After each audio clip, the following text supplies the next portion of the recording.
Before you think about buying stocks, you need to make some basic decisions about the market.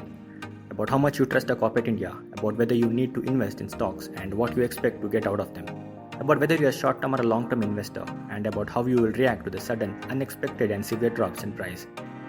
It's best to define your objectives and clarify your attitudes beforehand, because if you are undecided and lack conviction, then you are a potential market victim who abandons all hope and reason at the worst moment and sells out at loss.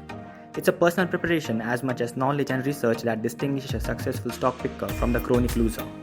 Ultimately, it is neither the stock market nor even the companies themselves that determine an investor's fate. It is the investor who determines it. Thank you for watching. I hope this was informative. I'll be back with more financial and economic knowledge. Till then, take care.